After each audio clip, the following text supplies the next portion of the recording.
Assalamualaikum teman-teman. Waalaikumsalam. Waalaikumsalam. Oke, gimana nih kabarnya teman-teman hari ini? Sehat-sehat semua kan? Alhamdulillah baik. Alhamdulillah kalau semua sehat. Oke, jadi teman-teman udah pada kenal aku kan? Aku kenalin lagi ya. Aku Nadila. Nah, sebelumnya aku mau ngucapin terima kasih nih sama teman-teman yang udah bersedia nih meluangkan waktunya terus hadir di apa namanya intervensi sesi pertama ini yaitu group discussion. Nah, jadi teman-teman sekedar menjelaskan aja group discussion itu kayak sesi sharing sebenarnya dari kita satu sama lain. Jadi kita itu bakal sharing terkait COVID, apa itu COVID dan lain-lain, terus terkait ansietas juga sama PHBS, perilaku hidup bersih dan sehat.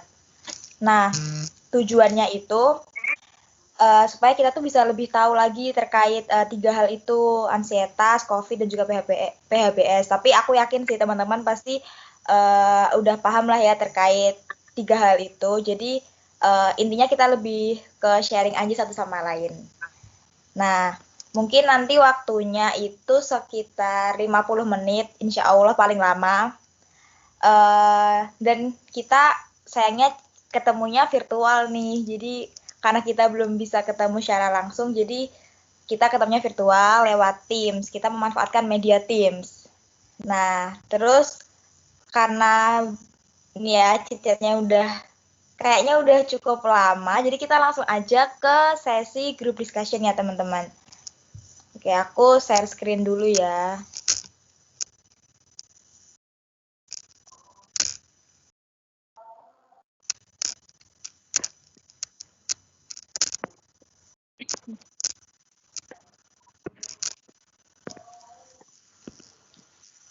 Udah kelihatan kan? Ya. Oke, jadi grup discussion COVID-19 dari kelompok 8 ya. Nah, ini yang pertama kita bakal bahas terkait COVID nih. Kemarin kita juga udah pengajian kan melalui kuesioner yang udah teman-teman isi. Nah, dari pengetahuan COVID-19 sendiri itu sebenarnya 100% itu pengetahuannya baik. Nah, tapi kayak ada beberapa item nih di kuesionernya yang berapa dari teman-teman responden itu yang masih salah gitu dari pengetahuannya. Ini tuh contohnya kayak di definisi COVID tuh ada 2 orang yang jawab salah, terus di cara penularan ada 5 orang, penularan juga ada 3 orang, terus lama bertahan hidup COVID juga ada 4 orang yang salah jawab, terus gejala utama juga ada 5 orang, terus resiko kematian pasien COVID juga ada 3 orang. Nah, jadi kita bakal kayak lebih memperdalam lagi nih pengetahuan kita terkait COVID-19. Oke, lanjut ya.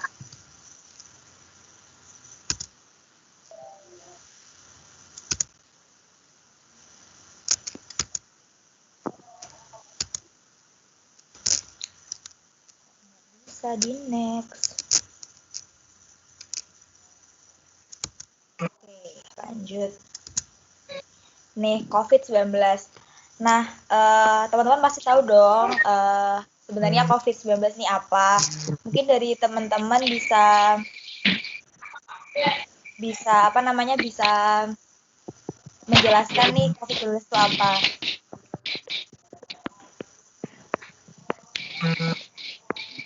Mungkin dari teman-teman sepemahaman teman-teman aja.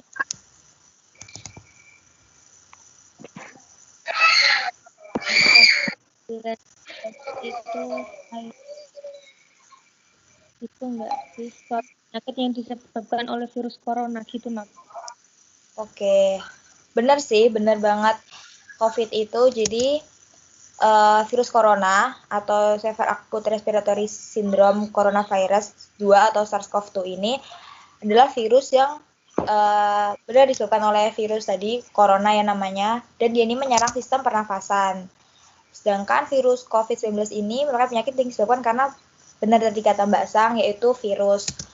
Nah, virus corona bisa menyebabkan gangguan ringan pada sistem pernafasan, infeksi paru-paru yang berat, hingga kematian. Nah, untuk strukturnya, ini tuh ada protein S yang memiliki dua fungsi utama, yaitu berikatan dengan sel target dan peleburan antara membran virus dan sel inang. Nah, pembentuk tubuh virus seperti fosfoprotein N, glikoprotein M, protein E, protein S, dan glikoprotein HE. Nah, terus kita lanjut ke cara penyebaran. Nah, menurut teman-teman, penyebaran COVID-19 itu tuh bisa melalui apa aja sih, teman-teman? Kalau izin jawab ya, Not. Oke. Kalau setahu aku sih kayak dari droplet gitu loh, Not. Bener banget. Emang sih yang kita tahu emang cara yang paling ampuh buat virus ini bisa menular ke manusia satu dari manusia satu ke manusia lainnya itu memang dari droplet. Coba kita lihat di sini, benar banget metode penyebarannya itu dari droplets, yaitu tetesan cairan dari batuk dan bersin, lalu ada kontak fisik kalau misalnya kita salaman sama orang lain, terus sentuhan juga, misalnya ada orang yang terinfeksi terus menyentuh benda-benda, nah benda-bendanya itu kita sentuh lagi. Nah, otomatis kan kita udah terpapar sama virusnya, terus kita megang mulut, hidung, atau mata. Nah, otomatis kita bakal tertular. Terus yang terakhir itu ada tinja. Tapi penularan melalui tinja ini jarang terjadi, teman-teman. Terus sekarang kita lanjut ke ketahanan hidup. Menurut teman-teman tuh COVID bisa bertahan selama berapa lama sih di luar tubuh manusia?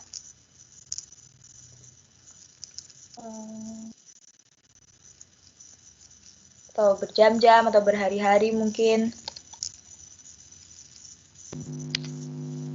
Izin jawab ya. Oke. Mungkin 1-2 jam. Oke. Jadi teman-teman, ketahanan hidup COVID itu bisa 1 hari bahkan 2-3 hari nih. Jadi kalau di misalnya nih virusnya itu misalnya ada orang yang udah terpapar virus corona terus dia nyentuh benda. Nah, kalau misalnya dia menyentuh benda yang permukaannya sejenis karton atau yang sejenisnya itu, si virus itu tuh bisa menempel di benda itu selama 1 hari. Nah, tapi kalau misalnya si orang itu menyentuh plastik atau stainless steel, nah si virus itu tuh bisa bertahan bahkan 2-3 hari di situ. Jadi sangat benar-benar dia bisa bertahan selama itu di benda-benda yang udah tersentuh sama orang yang terpapar virus. Gitu, teman-teman. Terus kita ke gejala COVID. Ini pasti teman-teman udah tahu banget terkait gejala COVID. Coba deh, apa aja nih gejala COVID menurut teman-teman?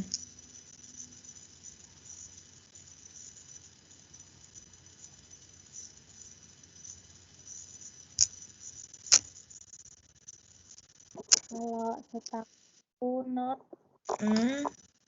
demam, terus batuk tidak berdarah, dan juga indera penciuman dan perasaannya itu hilang. Terus nyeri-nyeri juga kadang. Bener banget, Sang. Jadi gejalanya itu demam. Demam itu kayaknya paling utama ya, karena kalau kita kemana-mana pun pasti protokol kesehatannya, kayak misalnya ke mall atau ke tempat makan, pasti protokol yang pertama itu adalah cek suhu kan pasti, karena memang gejala yang paling paling utama dirasakan oleh orang yang terpapar virus corona itu adalah demam. Terus ada juga sakit kepala. Terus yang sampai ada yang kehilangan rasa atau penciuman, indera penciumannya. Terus hidungnya bisa tersumbat. Terus ada batuk, mual dan muntah. Sakit tenggorokan, benar juga ada nyeri otot. Terus sesak nafas, diare dan juga kelelahan. Nah, ini juga sampai ada gejala lain nih, perubahan kulit seperti luka yang menyakitkan dan gatal di tangan dan kaki yang menyerupai kondisi kulit yang meradang. Terus ada kebingungan juga pada orang tua, terutama mereka yang mengalami infeksi parah. Terus ada juga nih, ternyata masalah pada mata, seperti pembesaran pembuluh darah merah, terus kelopak mata bengkak, penyiraman berlebihan, dan peningkatan cairan. Terus ini yang lagi tren banget adalah happy hypoxia syndrome. Jadi kondisi seorang dengan kadar oksigen rendah dalam tubuh tapi terlihat seperti orang normal. Jadi kayak sebenarnya orangnya tuh kelihatan normal tapi tiba-tiba ternyata kayak SpO2-nya tuh udah turun drastis banget. Tapi si orang ini tuh nggak menunjukkan tanda-tanda dia kekurangan oksigen kayak gitu. Itu emang yang paling bahaya dari gejala COVID. Terus ini tadi ada kehilangan bau dan juga rasa. Nah, untuk kelompok rentan nih, menurut teman-teman siapa aja sih yang termasuk dalam kelompok rentan yang gampang banget tertular sama COVID?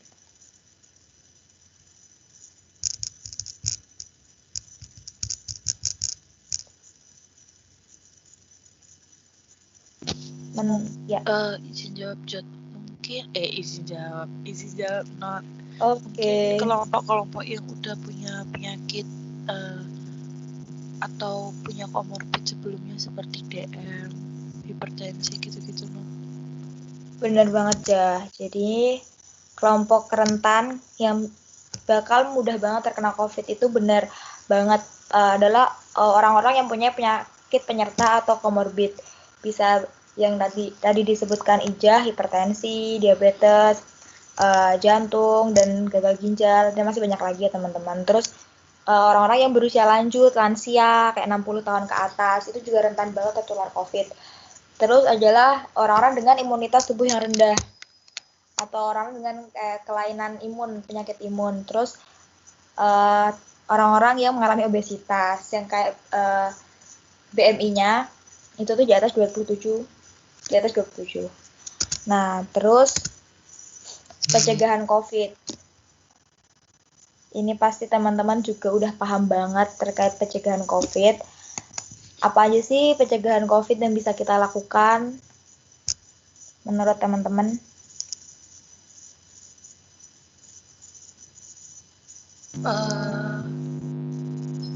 Mungkin kayak yang diomongin pemerintah, kita ngelakuin 3M, jaga jarak, gitu-gitu no. Betul banget. Jadi cara pencegahannya itu bisa 3M, pakai masker, menggunakan masker yang sesuai dengan anjuran teman-teman, yang sekali pakai. Kalau misalnya pakai masker yang bedah gitu sekali pakai langsung dibuang. Kalau yang kain itu memang seharusnya juga sehari itu langsung dicuci. Jadi kain itu nggak dipakai berhari-hari juga, tetap dicuci. Terus menjaga jarak, mencegah kerumunan, physical distancing itu sekitar 2 meter. Terus mencuci tangan. Mencuci tangannya pakai sabun di air yang mengalir. Terus ini yang paling susah dilakukan tapi memang harus dilakukan, itu tetap di rumah aja. Jadi keluarnya itu kalau emang yang benar-benar perlu banget. Terus ini nih, kemarin kan teman-teman juga udah ngisi kuesioner pengetahuan. Nah, jadi untuk pertanyaannya itu langsung kita sharing aja teman-teman, yang pertanyaan yang benar mana, yang salah mana. Nah, untuk yang COVID adalah penyakit yang tidak berbahaya dan sama seperti flu biasa, itu adalah salah. Harusnya kan dia sangat berbahaya teman-teman. Terus COVID-19 itu disebabkan oleh coronavirus, itu benar. Terus dia dapat bertransmisi dengan percikan cairan tubuh dari penderita, itu benar. Terus tidak akan menular pada saat berbicara, salah. Karena dia kan melalui droplet, jadi pasti dapat menular melalui ketika kita berbicara.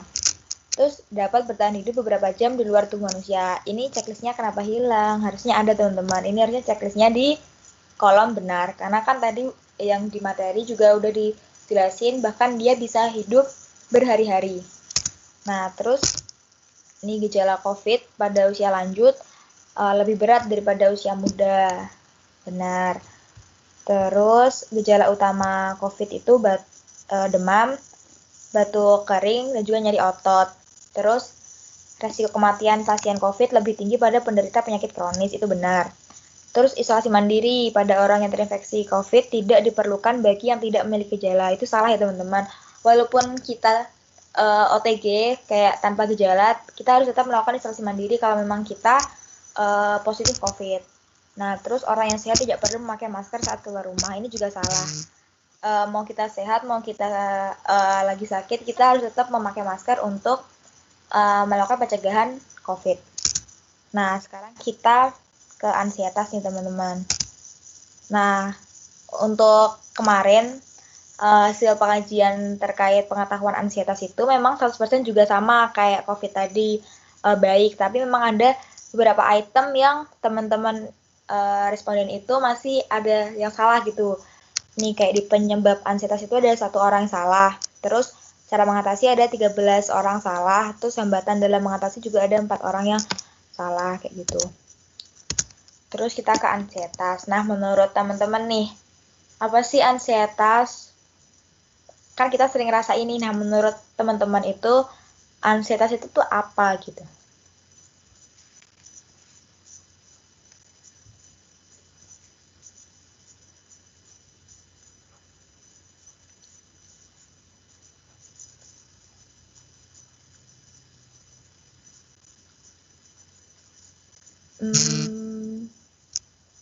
Mungkin ada yang mau jawab nih?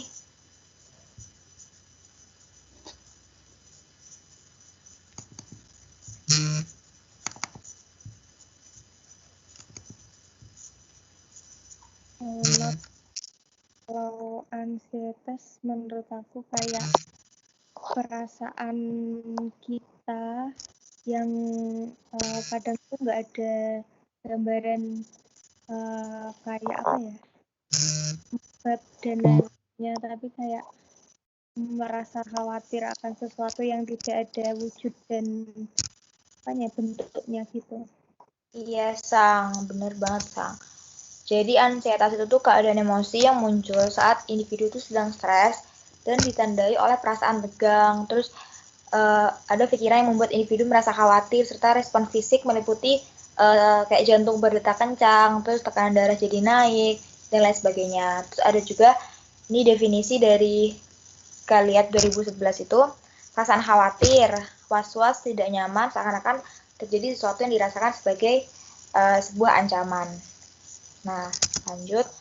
Nah, untuk penyebab ansietas sendiri, kalau sesuai dari SDK ini yang selalu kita pegang banget, ada krisis situasional, terus ada kebutuhan yang tidak terpenuhi, ada krisis maturasional, ancaman terhadap konsep diri, ancaman terhadap kematian, khawatiran mengalami kegagalan, terus disfungsi sistem keluarga, hubungan orang tua anak tidak memuaskan, faktor keturunan, terus ada penyalahgunaan zat terpapar bahaya lingkungan, juga kurang terpapar informasi. Nah, ini untuk tingkat kecemasan. Menurut teman-teman tuh gimana? Ada berapa sih tingkat kecemasan? Dan apa aja? Sepengetahuan teman-teman aja. Sedang, ringan, berat. Oke, ringan, sedang, berat. Oke, Fred. Bener, Fred. Jadi tingkat kecemasan itu ada ringan, sedang, berat, bahkan ada yang sampai panik, Fred, ternyata. Jadi ringan itu tandanya itu ketegangan dalam kehidupan sehari-hari, terus waspada dan meningkatkan lapang persepsinya, dapat memotivasi belajar dan menghasilkan pertumbuhan dan kreativitas. Kalau sedang itu dapat memotivasi belajar dan menghasilkan pertumbuhan dan kreativitas, dapat mempersempit lapang persepsi individu, dapat pula gagal untuk mengenali apa yang sedang terjadi pada situasi sekarang atau mengalami beberapa kesulitan dalam beradaptasi dan menganalisis. Kalau yang berat itu sangat mengurangi lapang persepsi seseorang, cenderung untuk memusatkan pada sesuatu spesifik, tidak dapat berpikir tentang hal lain. Terus memerlukan banyak pengarahan untuk dapat memusatkan pada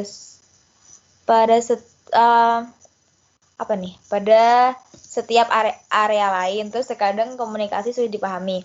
Kalau yang panik itu terperangah, ketakutan dan teror dan tidak mampu melakukan sesuatu walaupun dengan pengarahan. Terjadi peningkatan aktivitas motorik, menurunnya kemampuan untuk beradaptasi dengan orang lain, persepsi yang menyimpang dan kehilangan pemikiran yang rasional. Jika berlangsung terus dalam waktu yang lama, dapat terjadi kelelahan yang sangat bahkan kematian. Nah, untuk dampak dari ansietas sendiri, itu ada simptom suasana hati, yaitu perasaan mengancam dari suatu sumber tertentu yang tidak diketahui, menyebabkan tidak bisa tidur dan mudah marah. Lalu ada juga simptom kognitif, yaitu khawatiran pada sesuatu yang akan terjadi yang menyebabkan gangguan fungsi belajar secara efektif. Ada juga simptom motor, yaitu tidak tenang, gugup, kegiatan motor menjadi tanpa arti dan tujuan, misalnya jari-jari kaki mengetuk-ngetuk dan sangat kaget terhadap suara yang terjadi secara tiba-tiba. Terus pencegahan. Menurut teman-teman nih, apa saja yang bisa dilakuin buat mencegah terjadinya ansietas? Apa aja nih teman-teman?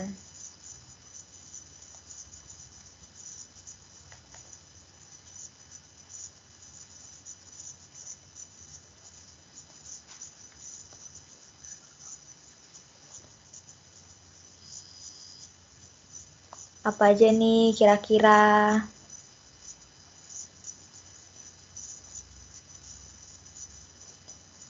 Apa tadi Nat pertanyaannya? Sinyalku keputus. Oke, menurut kamu pencegahan ansietas itu apa aja, Fred? Tindakan buat mencegah munculnya ansietas gitu.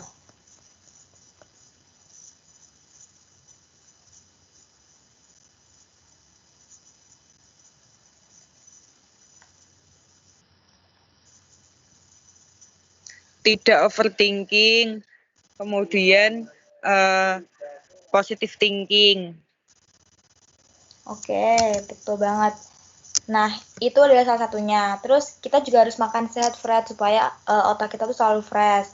Terus banyak-banyak piknik dan olahraga juga. Terus ini yang paling penting juga tidur kita harus berkualitas. Jadi kalau tidur kita berkualitas, otomatis tubuh, pikiran juga akan fresh. Dan juga ada pencegahan lain dengan cara hidup sehat, Fred. Jadi kita harus menghindari yang namanya merokok dan juga alkohol. Lanjut ke penanganan. Menurut teman-teman juga penanganan ketika kita sedang ansietas itu apa? Atau misalnya teman-teman misalnya ada temannya atau anggota keluarga yang biasanya ansietas, terus teman-teman itu bisa menerapkan tindakan apa gitu?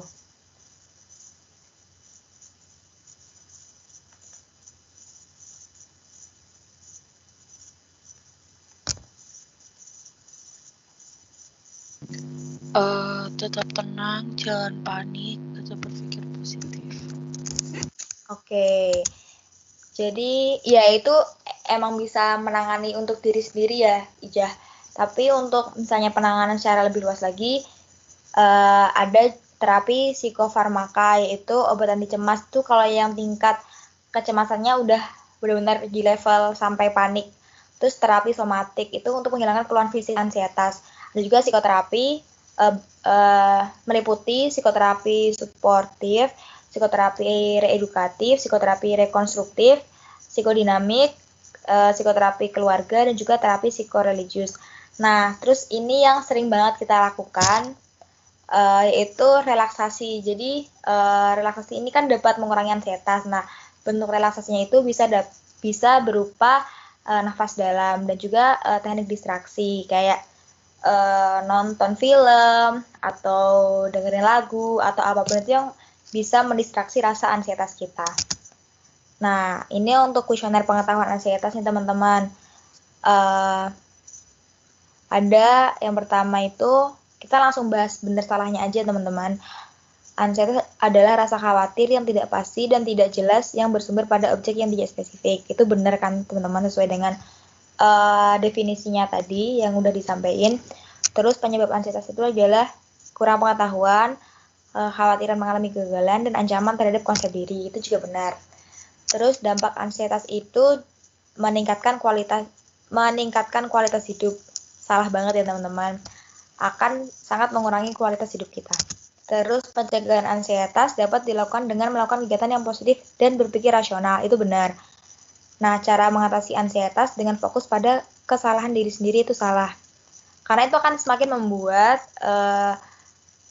kualitas diri kita itu semakin menurun. Nah, terus yang terakhir itu ada hambatan dalam mengatasi ansietas adalah rasa malas dan suasana tidak kondusif. Itu benar. Jadi kalau kita semakin malas, terus suasana hati yang semakin tidak kondusif, otomatis kan cara kita untuk mengatasi ansietas itu akan susah. Jadi akan mengalami hambatan ansietas ini. Jadi kita harus semangat dan kayak tetap berpikir positif seperti yang dibilang Ijah tadi, supaya kita dapat mengurangi ansietas kita. Terus yang selanjutnya adalah PHBS. Nah, dari hasil pengkajian itu sebanyak 96% ini sudah melakukan PHBS yang baik. Namun masih ada 4% yang PHBS-nya masih buruk. Nah, untuk per itemnya itu ada ini nih, pengetahuan terkait dampak kurang mengkonsumsi buah dan sayur itu masih ada 2 yang salah. Terus cara tepat membuang air liur juga masih ada 5 orang yang salah. Terus penularan penyakit melalui air liur juga masih ada 6 yang salah. Etika batuk juga masih ada 9 orang yang salah. Kita lanjut ke pengertian. Nah, untuk pengertian PHBS sendiri, itu adalah semua perilaku kesehatan yang dilakukan karena kesadaran pribadi sehingga keluarga dan seluruh anggotanya mampu menolong diri sendiri pada bidang kesehatan serta memiliki peran aktif dalam aktivitas masyarakat. Nah, untuk tujuannya itu adalah meningkatkan kualitas kesehatan melalui proses penyadaran yang menjadi awal dari kontribusi individu-individu dalam menjalani perilaku kehidupan sehari-hari yang bersih dan sehat. Nah, ini nih, dampak tidak mengkonsumsi buah dan sayur. Menurut teman-teman, kalau kita ini kurang mengkonsumsi buah dan sayur tuh apa yang akan terjadi pada diri kita nih, teman-teman?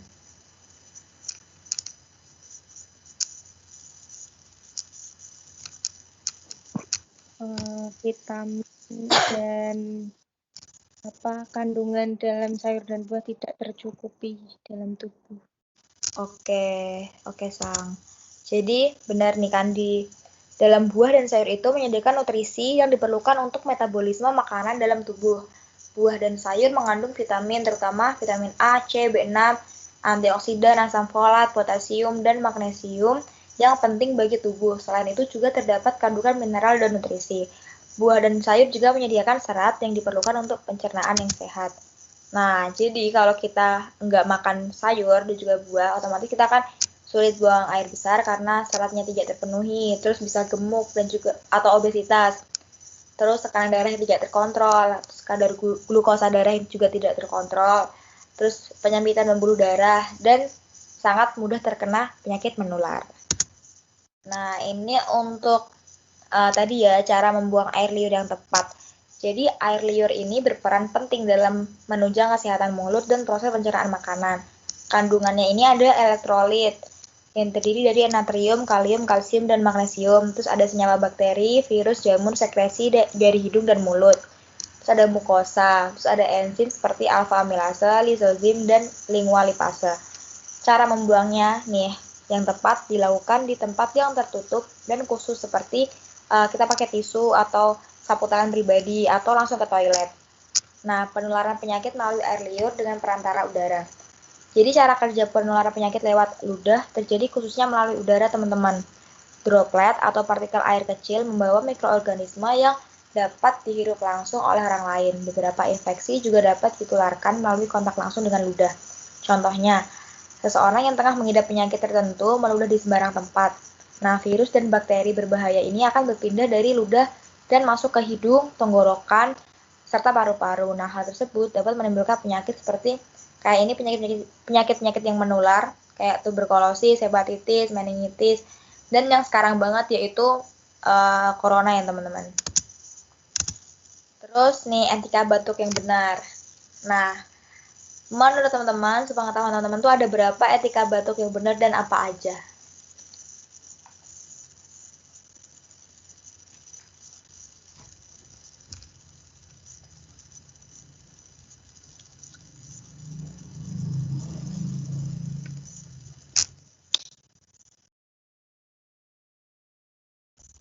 Apa aja nih kira-kira?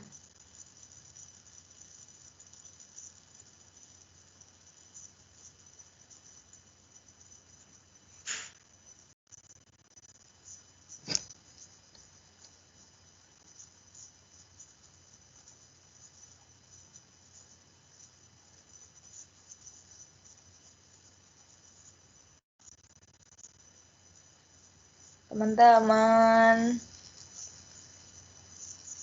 Gimana, Not? Bisa ulangin? Menurut teman-teman ada berapa etika batuk dan apa aja? Etika batuk. Yang setahu teman-teman aja deh. Yang paling teman-teman yang sering dipakai nih etika batuknya tuh kayak apa? Nah, itu bukan pakai lengan dalam kalau misalnya batuk. Bener banget, Sang. Betul, betul, betul. Jadi etika batuk itu ada 5, teman-teman. Yang pertama, kita menggunakan masker. Terus yang kedua, kayak yang Sang bilang tadi, menggunakan lengan atas bagian dalam. Terus, atau juga bisa dengan tisu. Nah, terus kalau pakai tisu, langsung nih dibuang ke tempat sampah tisunya. Habis itu, kita cuci tangan menggunakan sabun dan air mengalir. Kayak gitu, teman-teman. Nah, ini untuk mencuci tangan dengan sabun mengalir. Pasti teman-teman juga udah paham ya, yang ada 6 langkah. Dan kalau pakai air itu 20 detik. Nah, dari ini yang pertama gosok antar telapak tangan, terus punggung tangan, gosok antar sela-sela jari, terus ini saling mengunci juga. Yang kelima, gosok ibu jari, digosok berputar-putar. Terus yang terakhir itu gosok ujung tangan dan kuku dengan telapak tangan lainnya. Nah, untuk menjaga jarak itu sesuai anjuran 1-2 meter untuk mengurangi transmisi COVID-19. Nah, untuk kuesioner PHBS-nya nih teman-teman, langsung aja kita bahas benar salahnya ya. Yang pertama itu dampak yang mungkin terjadi bila seseorang kurang mengkonsumsi buah dan sayur adalah tubuh mudah terserang penyakit. Benar ya teman-teman.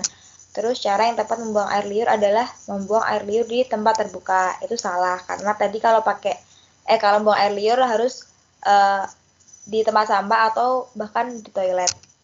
Karena bisa menular melalui udara. Nah, ini penularan penyakit melalui air liur dapat melalui perantara udara. Benar. Terus etika batuk yang benar, menutup mulut dengan punggung tangan saat batuk. Salah ya teman-teman, karena harusnya pakai lengan atas bagian dalam. Terus mencuci tangan yang benar menggunakan air mengalir dan sabun, itu benar. Terus menjaga jarak 1-2 meter dengan orang sekitar saat di tempat umum dapat mengurangi transmisi COVID, itu benar. Nah, sekarang kita lanjut ke kartu monitoring. Nah, jadi teman-teman, untuk mengevaluasi teman-teman terkait perilaku PHBS teman-teman. Jadi dari kami itu kelompok 8 itu ada namanya kartu monitoring yang sudah disepakati juga oleh teman-teman ketika MB kemarin. Nah, jadi kartu monitoring ini bentuknya seperti ini teman-teman. Jadi nanti aku bakal ngasih file yang isinya tabel kayak gini. Nah, jadi sebenarnya ini dimulai dari kemarin nih tanggal 28. Mungkin teman-teman nanti kayak yang masih ingat tanggal 28 kemarin, teman-teman ada nggak tindakan nanti di kartu monitoring yang dilakuin di tanggal 28 kemarin, bisa di checklist aja. Nah, cara pengisiannya itu teman-teman ngasih checklist di kolom dimana kalian ngelakuin tindakan itu, misalnya membersihkan kos rumah, misalnya kemarin kalian teman-teman membersihkan kos atau rumah, ya di checklist. Kalau enggak ya nggak usah di checklist. Kayak melepaskan alas kaki sebelum masuk rumah juga, kalau emang ngelakuin di checklist aja, kalau enggak juga nggak usah di checklist. Sampai nanti tanggal 7 Februari teman-teman. Jadi ada sekitar 6, 7, 8, 9, ada sekitar 11 hari ya teman-teman. Ini tujuannya juga untuk mengevaluasi PHBS teman-teman. Nah, nanti teman-teman ngisi nama teman-teman, terus hasilnya berarti aku ya teman-teman, namaku. Terus sama ini nanti hasil checklistnya. Nanti kalau nggak salah ada 25 ini perilaku yang harus teman-teman cek gitu, teman-teman ngelakuin itu atau enggak gitu. Itu caranya, intinya tinggal di checklist aja di kolom tanggal dan sesuai sama tindakan yang teman-teman lakuin. Terus, nah karena tadi kita udah group discussion nih terkait pengetahuan COVID, ansietas dan PHBS. Nah, teman-teman bisa nih untuk melakukan evaluasi. Jadi teman-teman ngisi kuesioner lagi buat evaluasi pengetahuan teman-teman bagaimana. Ini aku copy ke room chat aja teman-teman, sebentar. Kirim ke room chat, bisa teman-teman isi. Aku kasih waktu 5 menit ya teman-teman buat ngisi. Sambil nunggu aku puterin lagu. What lovers do. One day I'll be the one to say that I love Mana you. Frit? Udah. Couldn't stop on staring just cause you were smiling. Halo, I kenapa need to Frit? know what I should be doing just to get me moving. Udah belum nih teman-teman ngisi kuesionernya?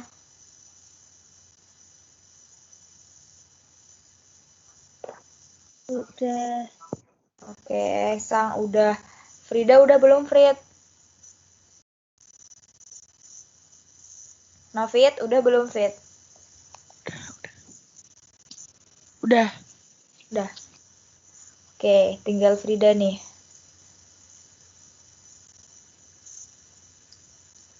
Kayaknya jaringannya Frida kurang stabil ya.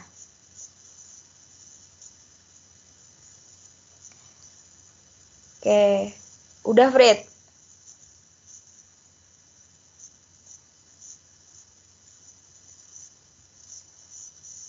Udah. Ini absen ya? Ya, kuesionernya udah.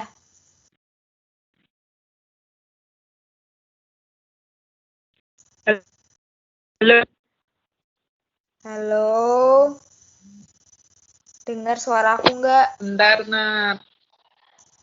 Ya. Sudah. Oke, udah ya.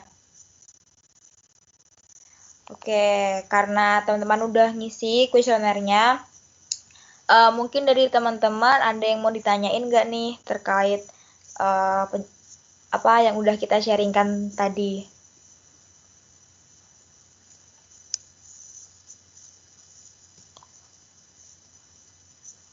Aku Atau udah jelas Nade. paham semua? Halo. Halo. Not.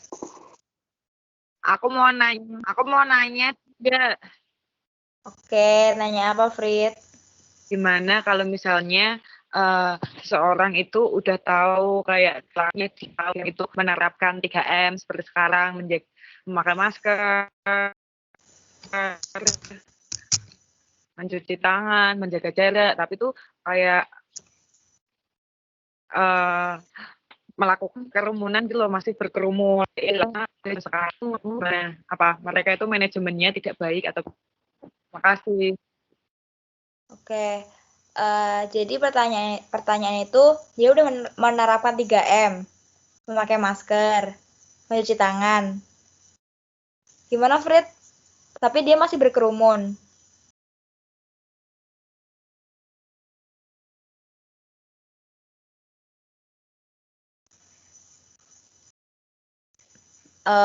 Langsung aja deh kalau gitu.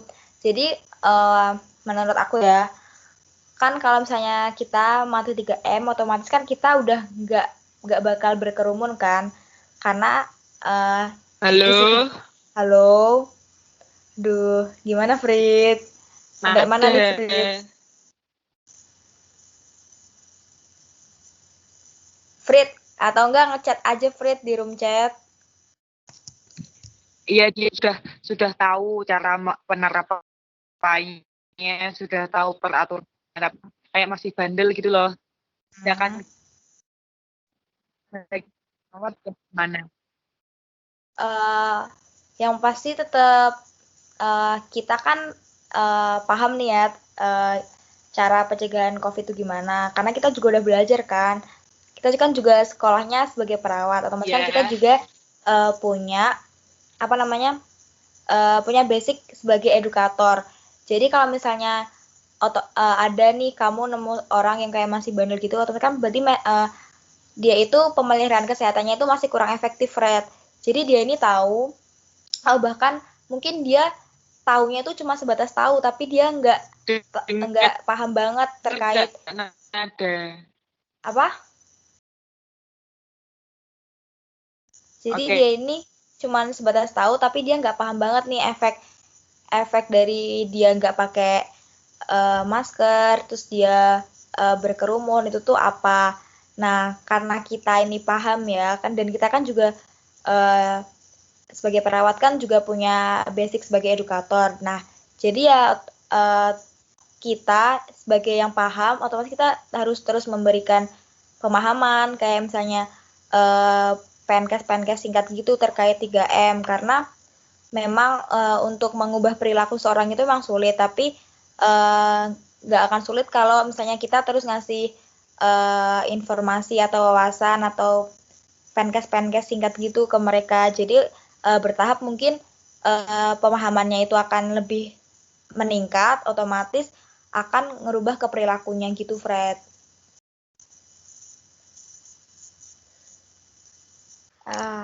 Maaf ya teman-teman, tiba-tiba laptop aku lowbat.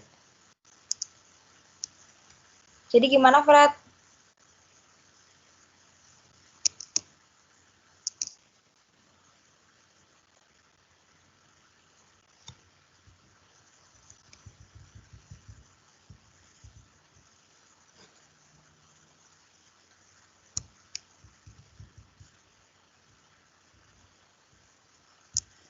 Halo, Fred.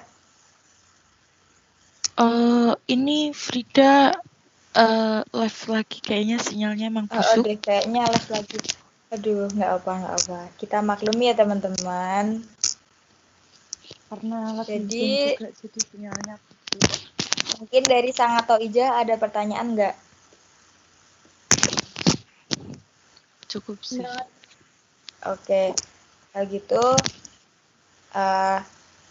lanjut aja ya teman-teman. Bentar. Oke, bentar. Oke, karena udah nggak ada pertanyaan dari teman-teman, mungkin aku mau tanya aja buat Sang atau Ija. Tadi evaluasi aja terkait pengisian kartu monitoring. Tadi teman-teman udah jelas atau belum? Bisa dicoba diulangin nggak tadi gimana cara ngisi kartu monitoringnya? Salah satu aja. Mungkin dari Sang. Tadi ngisinya tinggal di checklist aja sesuai yang sudah dilakukan sehari-hari gitu. Bener banget, Sang. Oke, jadi udah jelas ya teman-teman, cara ngisi kartu monitoringnya emang gampang banget. Nah, oke. Sambil nunggu Frida kayaknya masih trouble di internetnya. Jadi teman-teman, untuk sesi pertama ini udah selesai ya teman-teman. Jadi untuk sesi kedua itu kita bakal nonton film. Nah, filmnya itu sesuai kesepakatan kita kemarin di grup, yaitu kita bakal nonton film judulnya Sobat Ambyar bareng-bareng lewat Teams juga. Nah, rencananya itu besok. Teman-teman kalau misalnya besok, udah join nih Frida. Fred.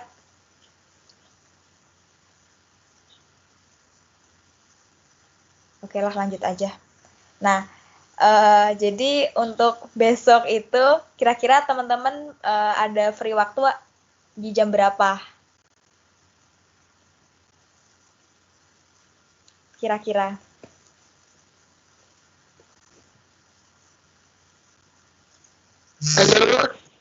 Halo. Fred. Mungkin Novit atau Sang ada usul waktu besok bisa free-nya di jam berapa?